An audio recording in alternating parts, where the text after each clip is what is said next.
What I want to do in this video is start with the abstract, I guess you could call it formula for the chain rule, and then learn to apply it in the concrete setting. So let's start off with some function, some expression that can be expressed as the product of two or the composition of two functions. So it can be expressed as f of g of x, f of g of x. So it's a function that can be expressed as a composition, or expression that can be expressed as the composition of two functions. Let me get that same color. I want the colors to be accurate.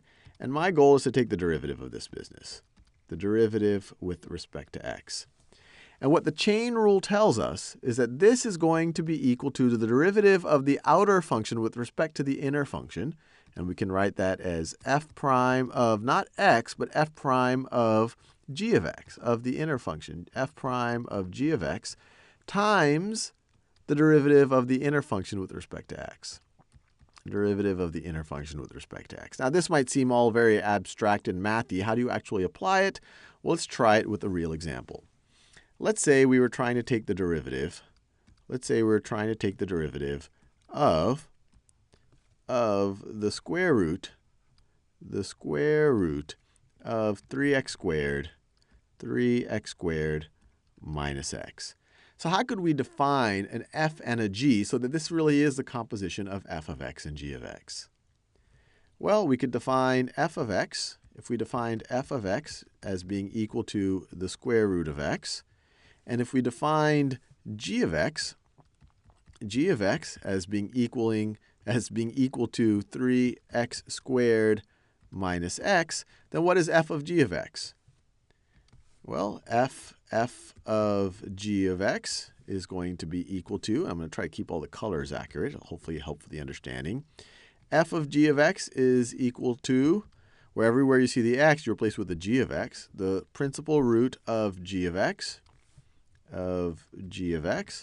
which is equal to the principal root of, we've defined g of x right over here, 3x squared minus x, of 3x squared minus x. So this thing right over here is exactly f of g of x if we define f of x in this way and g of x in this way. Fair enough. So let's apply the chain rule. What is f prime of g of x going to be equal to? The derivative of f with respect to g. Well, what's f prime of x? F prime of x is equal to, this is the same thing as x to the 1/2 power, so we can just apply the power rule. So it's going to be 1/2 times x to the, and then we just take 1 away from the exponent. 1/2 minus 1 is negative 1/2. And so what is f prime of g of x? F prime of g of x. Well, everywhere in the derivative we saw an x, we can replace it with a g of x. So it's going to be 1/2 times, instead of an x to the negative 1/2, we can write a g of x. We can write a g of x to the 1/2. And this is just going to be equal to, let me write it right over here. It's going to be equal to 1/2 times all of this business to the negative 1/2 power. So 3x squared minus x, which is exactly what we need to solve right over here. F prime of g of x is equal to this. So this part right over here, let me square it off in green.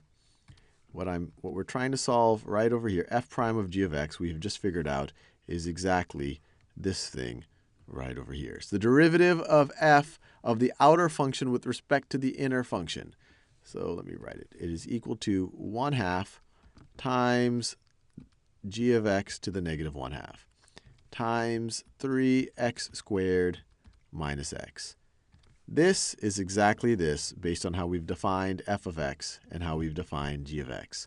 Conceptually, if you're just looking at this, the derivative of the outer thing, you're taking something to the 1/2 power.